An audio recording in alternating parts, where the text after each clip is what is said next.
What is going on, everybody? This is dkdynamite for a full breakdown of the Season 3 Reloaded patch notes for Modern Warfare 3 and even Warzone. Definitely stay tuned. Be sure to hit that subscribe button down below, drop a like, and we got plenty of brand new article coverage going up over on dkdynamite.com. Those out there that want to stay up to date with all things Call of Duty. There's a lot of new info pouring in about Black Ops 2024. Got plenty of news roundups and lots of other articles that will be updated over the course of today for every single game mode. Every game mode today is getting a mid-season update, so make sure to stay up to date with everything over on there. Also got a timer on screen for the start of our mid-season updates. I'll put that back up once we finish reading through all the patch notes. So as we move along here, today is Wednesday, May 1st. They got a bit of a recap of all the content that is dropping for multiplayer Warzone and Zombies. We went over that in plenty of previous videos.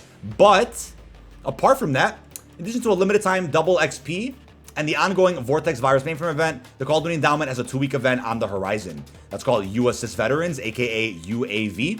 Complete the Call UAV challenge to help military veterans navigate their career search while earning rewards. I wonder if they meant challenge is plural or is just one challenge. Not sure. Global customization. Resolve an issue preventing the Wilson kill streak from running over enemies while the fire breather skin is equipped. Slash damage tracers on the dynamite blueprint will now consistently play.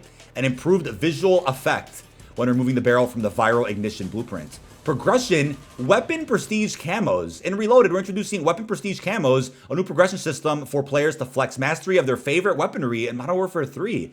To unlock weapon prestige camo, players must earn a set amount of weapon XP for any weapon of choice, including those carried forward from Modern Warfare 2. Weapon prestige camos are earned on a per weapon basis, rewarding commitment and giving those of you completionists a grind to keep you busy for seasons to come. Our debut for Weapon Prestige Camo is one trick, unlocked upon earning 150,000 Weapon XP. This camo coats the entire surface of your weapon in molten gold, and yes, it is animated. You can expect a new Weapon Prestige Camo in each of the remaining seasons ahead. We look forward to seeing which weapons you choose first for your journey to Prestige. That's crazy for a random Reloaded quality of life update. Chat, that's insane. Multiplayer, and we'll go over more of these camos in a separate video later, but going into multiplayer, introduce the number of your allowed favorite attachments, or increase, not introduced, the number of allowed favorite attachments from 10 to 30. Weekly with challenges that reward an aftermarket part will now display the base weapon in the information model. Thank God, that's awesome. Added locked and unlocked filter options to calling cards in the customization menu. Bug fixes across the board, baby. Unlock calling cards that required challenge completion once again indicate the fulfilled criteria. Resolved an issue causing the customization menu to not appear properly on ultra-wide displays.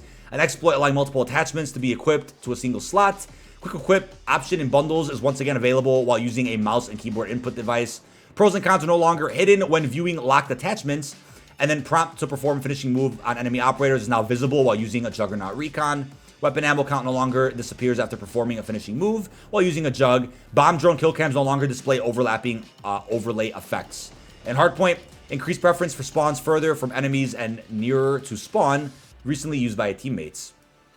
Bug fixes here for gameplay. Weapons with the charged fire ability now function properly when the manual fire behavior is set to hold. Swapping from tac stance to aiming down sight will no longer cause a jarring recoil animation. For progression, they resolved an issue with the DG58 Miro barrel attachment. Kills without reloading challenges will no longer continue to track between matches. And then DM56 price list description once again matches the tracking requirements. And then we got some map fixes there for 6-star emergency, grow house, invasion, and Karachi. They added additional spawn points. They fixed transparent doors. And then some other things when it comes to the hard point. They reworked a bunch of location sizes and assisted spawns. Infected in one in the chamber. Limited time holiday variant of the mode icon is no longer used. Radar pings are no longer active until 3 alive players remain. That's pretty cool. So a little quality of life updates for those modes. Lots of weapon changes here. We got nerfs and buffs across the board. And we'll obviously have the best loadouts for Reloaded and beyond over on dkdynamite.com for those who want to read up on what weapons you should be using. BP50, SVA, RAM, MTZ, Holger, MCW, DG56, FR56. Lots of attachments for that. Lots of attachments for the FR. Oh my God. Lots of attachment changes there for the FR556. And then we got some adjustments there for the Lockman 762, the M13C, SOA Subverter, MTZ762, FTAC Recon. Some attachments for that. The SO14 got some changes. And then for SMGs, the RAM, AMR, HRM, WSP, 9, and Swarm. KB Broadside, Jawbreaker. Got some changes there for the AMP.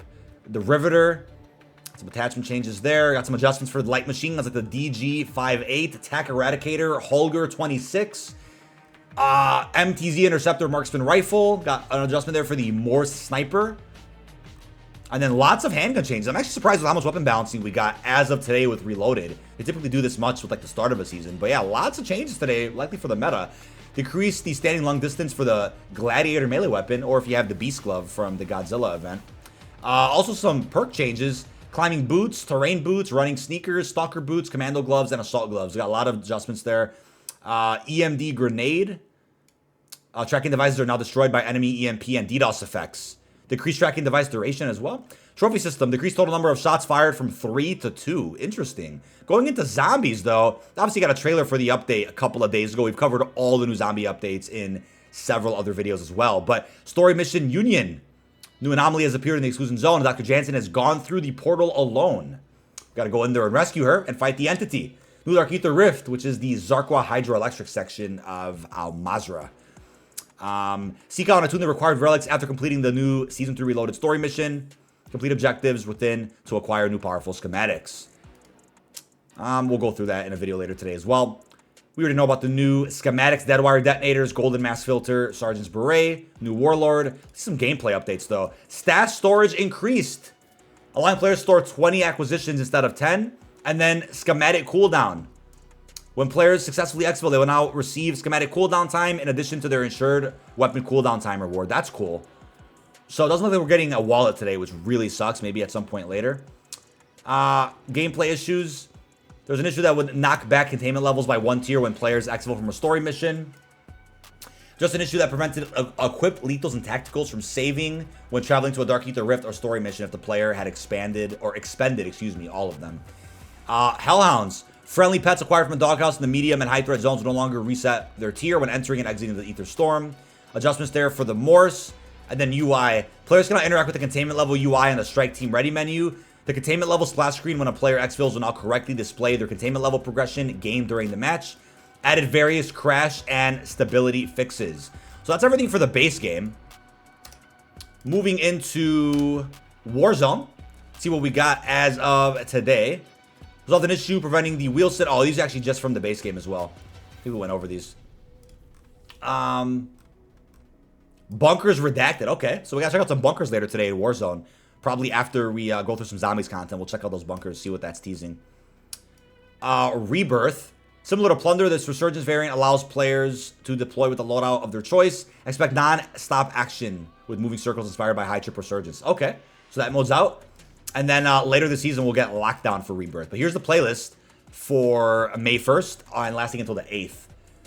So we got Battle Royale, all squad sizes. Quads or Urzikstan Plunder, Trios Ranked, Rebirth, Loaded Resurgence is also Trios, but then we're going to see Resurgence Solos and Duos on map rotation, and then Quads for just Rebirth. Okay, interesting. Resurgence Champions Quest. Resurgence fans may now experience the Ultimate Resurgence Challenge on 2 new maps, Fortune's Keep and Vondel. I guess because they're going to get the map rotation for, we're going to get the map rotation for all these maps, so if you want to do Champions Quest on Vondel, you can do that, but Fortune's Keep? Interesting. Fortune's Keep Champions Quest. Let's get it, man. Cosmetic rewards are shared between Rebirth, Fortunes, and Vondel. Oh, okay. There's no exclusive rewards for the other maps. Well, there you have it. Rebirth audio improvements for Ascenders, Parachutes, Enemy Footsteps. Let's see what else we got. Ascender audio improvements there. And then interrogation and revive sounds quality of life. Making things more audible by a distance. That's pretty cool. Heavy Armor Public Event is live today. Raise the number of armor plates players can carry, buffing the total number from 150 to 200. That's just a RNG event that could occur at the beginning of each match, right? Probably a rare chance of that happening. Weapon trade stations are live. Here's everything you get from the weapon trade stations. Fire cell trade. Yeah, pretty cool offerings you can get from that. Again, we're looking about self-revives, cash, kill streaks, field upgrades, specialist, rare weapons with like 8 attachments. Utility box, a combination of armor and ammo. That's a new field upgrade. Foresight kill streak can be acquired via Redacted. I wonder how. It'll show you all future circles. Tesla's perk package, pretty solid. You get every perk in the game. Konami's updated Redacted to make good use of them. I wonder if that's for like biometric keycard scanners. Not sure what that could be for, but yeah, that's it for Warzone as of right now. Quality of life. Variable time of day though. Although most matches will remain sunny, Rebirth can now be experienced in 3 alternative different times of day: sunset, overcast, and foggy. Could have sworn this was just for Lockdown that they mentioned on the Season 3 creator call, but I guess it is for Resurgence as well, not just Lockdown. Similar to Vandal, the time of day may change during one specific match. Keep an eye on smart displays to stay informed about the forecast. Interesting. Okay. Ascender improvements, quality of life. Minor adjustments to use range and angles for the Ascenders. And then Elevator Ascenders. They'll now be easier to interact with. High stakes public event. High stakes will now give you utility box instead of an ammo and armor. Medicine cabinet. They will drop one stim down from 2. Spy drone contract. Reduce the drone count in a swarm to 7 down from 9. Substantially reduce spy drones' health. Slightly lowered spy drones' base altitude. And shorten the minimum and maximum spy drone spawn distance from player. Biometric scanners. Reduced animation time when interacting with them. That's awesome. Warzone Bootcamp. They've removed PDS, loadout drop marker, and loadout chest from that bootcamp mode. Now 27 is going to go live with the classified sector. We got new amps releasing for weekly challenges. And then we got several weapon adjustments there across the board. Similar to the base game weapon adjustments. The BP50, SVA, RAM MTZ, Holger, MCW, FR556, M13B, Tempest Razorback, FR Avencer. Got some battle rifle changes, SMG ones. Again, best loadouts will be updated on detonated.com later today once we learn more information about what is going to be meta for the last half of the season. Lots of weapon changes. Bunker Buster Killstreak, Fortune's Keep. They've gone ahead and adjusted that a little bit. Rank play restrictions. We got some quality of life changes here. We've added a prompt to notify players who've attempted to leave a match that a champion's quest objective is in progress and available to intercept. That's cool. Bunker Buster minimap improvements. End of match flow. Players will be returned to the selected playlist mode rather than the playlist select menu. That's perfect. Additional information has been added to perk descriptions, and then a couple of bug fixes, not many. Exploits on the maps, an issue that prevented UAVs from being used while sitting in the passenger seat of a vehicle. Fix an issue making it difficult to use the ladder at the lighthouse on Rebirth. Floating foliage around Rebirth. An issue causing in-game stats to show incorrect stats at the end of a match. Fix an issue preventing players from respawning in Resurgence after they rejoin a match in progress. And lastly, an issue causing players to get stuck loading when queuing for Warzone Bootcamp. But that is just about it. This has been dkdynamite. Leave all your thoughts down below in the comment section. Those are all of our patch notes for Modern Warfare 3 and Warzone as of today. Be sure to stay up to date with all things Call of Duty. Got plenty of tweets over on Detonated's Twitter. I'll have more videos dropping later today here on the main channel as well, as we are going to be seeing lots of new content and possibly even some additional surprises. Really hope you've enjoyed, and peace out, everybody.